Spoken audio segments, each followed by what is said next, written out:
Assalamualaikum, this is Sadali, Senior African Research Administrator and Virtual Instructor at Analytics and founder of Mentas Virtual. This is episode 4 of Random Error Playlist in Hacking Glossary, Cybersecurity from A to Z. हमने 3 sessions and hair trick कर लिए. चलिए start करते हैं 4th session अभी. तो B start हो चुका है. इसमें हम फर्स्ट वाला भी पढ़ेंगे base 64. What is base 64? A binary to text encoding scheme that represents binary data in ASCII string. Base64 encoding gained widespread adoption because it enabled devices that could not natively send non-binary data like images, videos, etc. to be able to do so by encoding the data with base64. चलिए इसे समझते हैं. यानी base64 एक encoding scheme है. अब encoding क्या होता है? डिकोडिंग. तो आपको ये सर्च भी करना होगा, समझना भी होगा. हमारा टॉपिक होने इसलिए हम base64 पर ही रहते हैं. अब बेसिकली थोड़ा समझा रहे तो कि एनकोडिंग एंड डिकोडिंग प्रोसेस है जो होता है यानी और सेम मॉडल में प्रेजेंटेशन लेयर पर सही लेयर 6 पर. यानी इनको क्या मतलब है ना कि फॉर एग्जांपल एक यानी सेंडर है वो मैसेज सेंड कर रहा है तो जाहिर बात है कि एप्लीकेशन लेयर पर तो वो आप सिंपल लैंग्वेज में लिख लेते हो. तो बात ये कि कंप्यूटर तो उसको नहीं समझता, वो तो बाइनरी को समझता है. सही है. तो बाइनरी जो डेटा होता है सही है, तो जब हाई लेवल से वो कन्वर्ट होता है बाइनरी में. तो ये क्या हुआ? इनकोडिंग. यहाँ पर खैर मैं आपको दिखा देता हूँ कि what is encoding and what is decoding. आपको फिर क्लियर हो जाएगा कि व्हाट इज इनकोडिंग. ये मेरा फर्स्ट क्वेश्चन होगा. सेकेंड क्वेश्चन हमारा क्या है? What is decoding. Third question हमारा क्या होगा कि what is difference between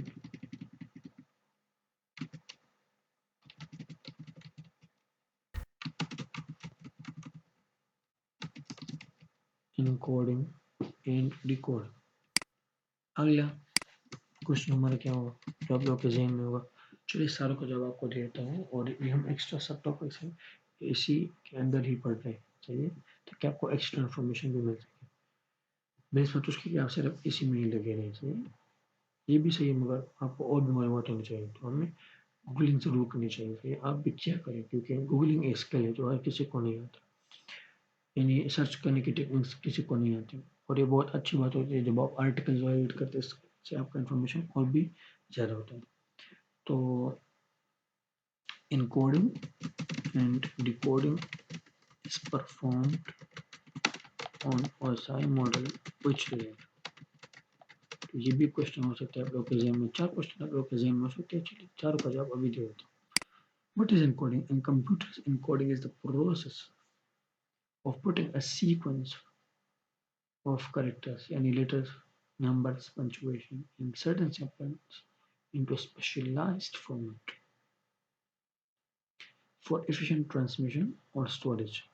Decoding is the opposite process, the conversion of an encoded format back into the original sequence of characters.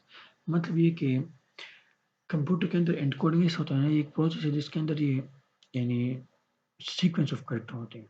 यानी character है ना उसका सीक्वेंस होता है. जैसे नंबर्स हो सकते हैं यानी डिजिट है डिजिट उसको मिला उसको हम नंबर कहते हैं. तो ये प्रोसेस होता है सही है जिसमें नंबर्स पंचुएशन और सर्टेन सिंबल्स कुछ टाइप के सिंबल्स खास और लेटर्स वगैरह तो वो क्या होते हैं एरिके इनटू स्पेशलाइज्ड फॉर्मेट.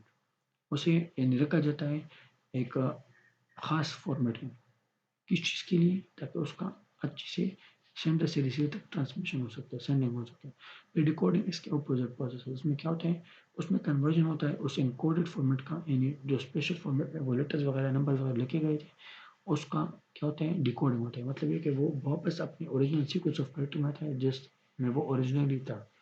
ये क्वेश्चन का आंसर हमें मिल गया. What is encoding what is decoding. तो ये वाला लिख देते हैं.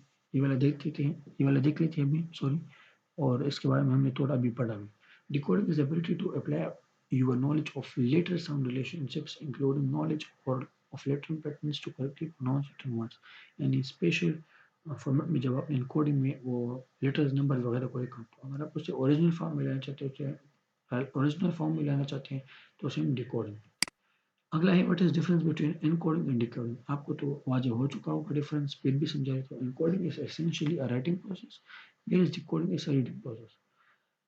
अब राइटिंग प्रोसेस क्यों एनकोडिंग, क्योंकि एक ऑलरेडी नंबर लिखा हुआ है उसे आप एक अलग फॉर्मेट में लिख रहे हो। डिकोडिंग क्यों रीडिंग प्रोसेस है, क्योंकि जो फॉर्मेट मिल गया था आप उसे अपने ओरिजिनल फॉर्म में लाते हो, उसे रीड कर सकते हो।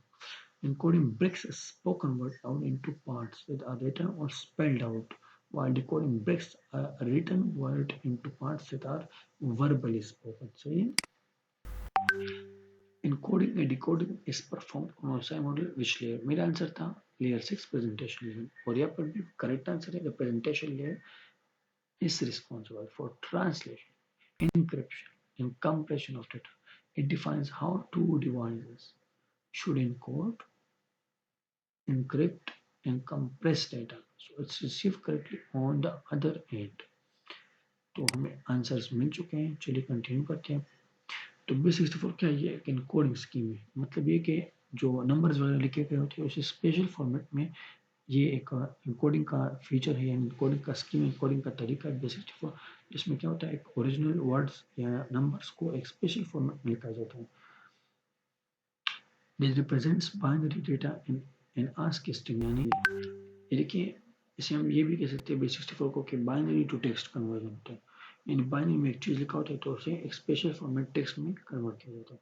देखिए रिप्रेजेंट्स बाइनरी डेटा इन आस्क स्ट्रिंग, यानी बाइनरी में डेटा होता है ना उसे आस्क की कोड जो है जैसे कैपिटल ए का 65 है, स्मॉल ए का 37, तो उस स्ट्रिंग में ये कन्वर्ट करता है, सही है, उस बाइनरी को। तो वो क्या है, वो आस्क स्ट्रिंग, वो तो एक स्पेशलाइज्ड फॉर्मेट है ना, और बाइनरी वो एक ओरिजिनल फॉर्म होगा, तो ये इनकोडिंग जो बाइनरी को एक टेक्स्ट यानी आस्क स्ट्रिंग में कन्वर्ट करता है।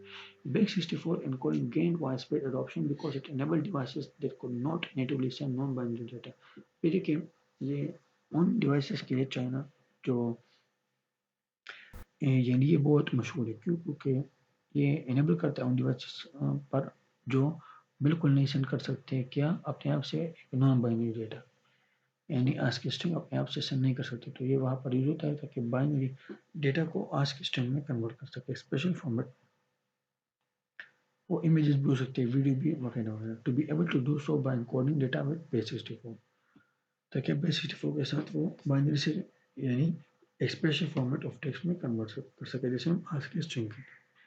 अगला टॉपिक है बेस64 के बाद बाइंड शेल। अब मैं इस पर समझाऊंगा, सही है, अगले सेशन से। क्यों, क्योंकि मैं नहीं चाहता सेशन लंबा हो और आप लोगों को देखने में मुश्किल आती, इसलिए हम यहाँ से स्टार्ट करेंगे अगले सेशन से।